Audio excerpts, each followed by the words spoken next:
Assalamualaikum warahmatullahi wabarakatuh. Bapak, Ibu, saudara-saudara sebangsa setanah air,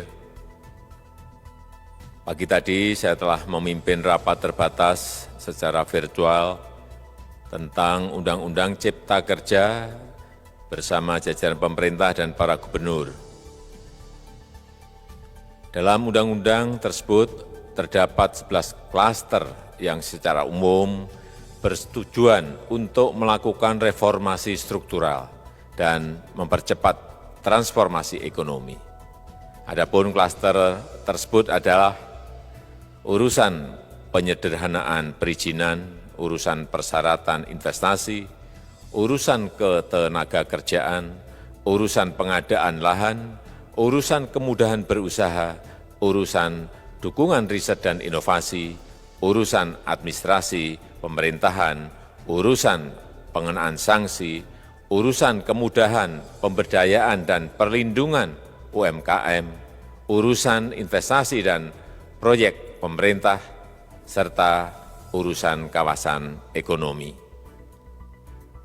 Dalam rapat terbatas tersebut, saya tegaskan mengapa kita membutuhkan Undang-Undang Cipta Kerja.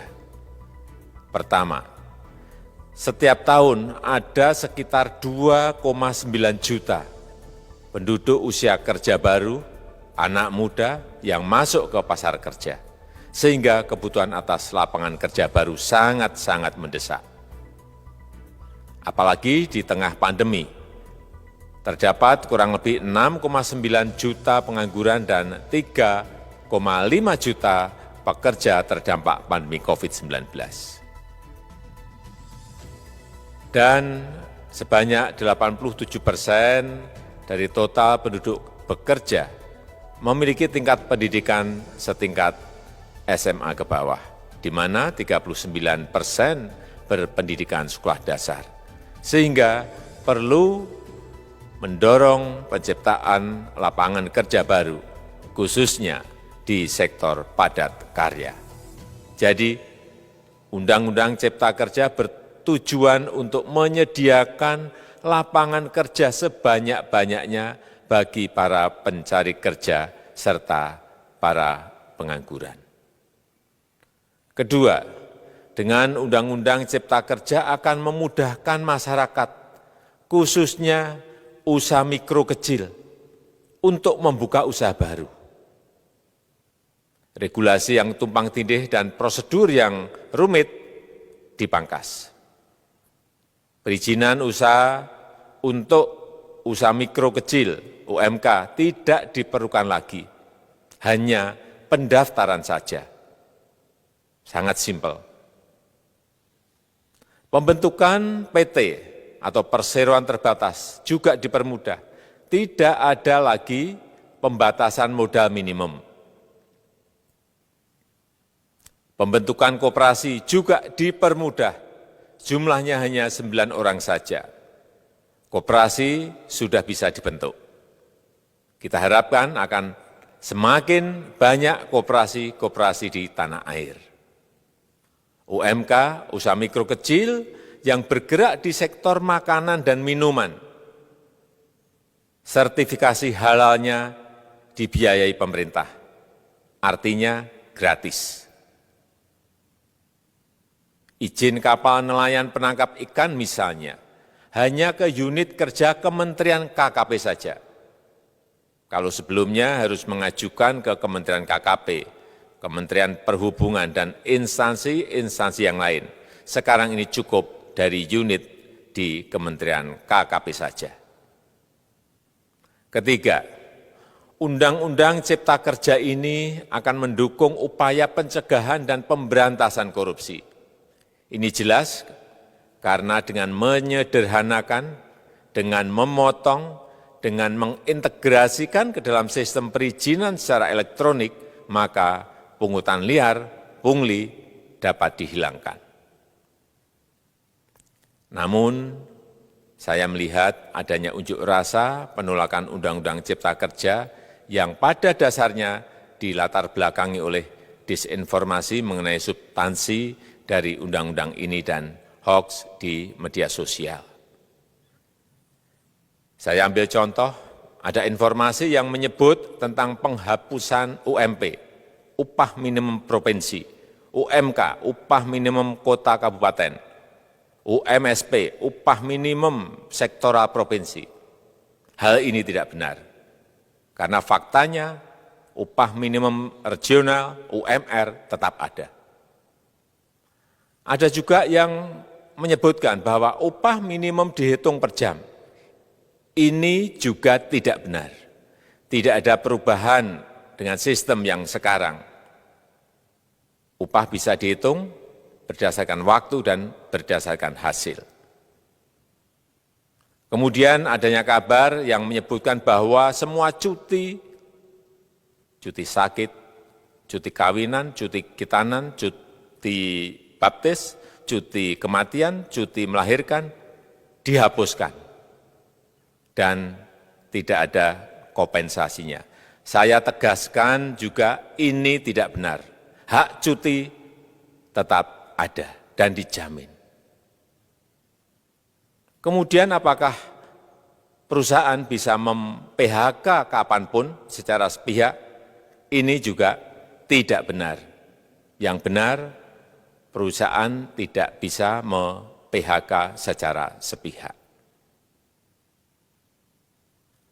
Kemudian juga pertanyaan mengenai benarkah jaminan sosial dan kesejahteraan lainnya hilang.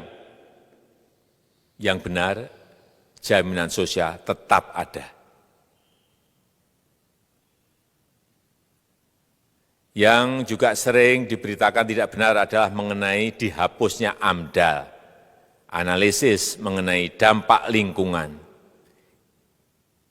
Itu juga tidak benar. AMDAL tetap ada. Bagi industri besar harus studi AMDAL yang ketat. Tetapi bagi UMKM lebih ditekankan pada pendampingan dan pengawasan. Ada juga berita mengenai Undang-Undang Cipta Kerja ini mendorong komersialisasi pendidikan. Ini juga tidak benar. Karena yang diatur hanyalah pendidikan formal di kawasan ekonomi khusus, di KEK. Sedangkan perizinan pendidikan tidak diatur di dalam Undang-Undang Cipta Kerja ini. Apalagi perizinan untuk pendidikan di pondok pesantren. Itu tidak diatur sama sekali dalam Undang-Undang Cipta Kerja ini. Dan aturannya yang selama ini ada tetap berlaku. Kemudian diberitakan bahwa keberadaan bank tanah. Bank tanah ini diperlukan untuk menjamin kepentingan umum, kepentingan sosial, kepentingan pembangunan nasional, pemerataan ekonomi, dan konsolidasi lahan serta reforma agraria. Ini sangat penting untuk menjamin akses masyarakat terhadap kepemilikan tanah, kepemilikan lahan, dan kita selama ini tidak memiliki bank tanah. Saya tegaskan juga bahwa Undang-Undang Cipta Kerja ini tidak melakukan resentralisasi kewenangan dari pemerintah daerah ke pemerintah pusat. Tidak ada. Perizinan berusaha dan pengawasannya tetap dilakukan oleh pemerintah daerah sesuai dengan NSPK, norma, standar, prosedur, dan kriteria yang ditetapkan pemerintah pusat. Ini agar dapat tercipta standar pelayanan yang baik di seluruh daerah. Dan penetapan NSPK ini dapat nanti akan diatur di dalam PP atau peraturan pemerintah.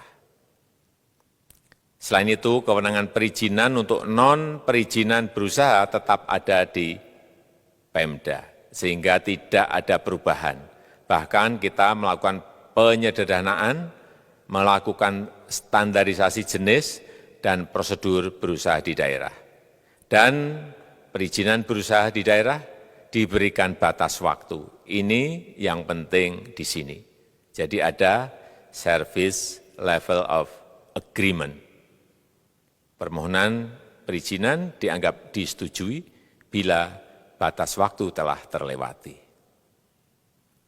Saya perlu tegaskan pula bahwa Undang-Undang Cipta Kerja ini memerlukan banyak sekali peraturan pemerintah atau PP dan peraturan presiden atau Perpres. Jadi setelah ini akan muncul PP dan Perpres yang akan kita selesaikan paling lambat 3 bulan setelah diundangkan.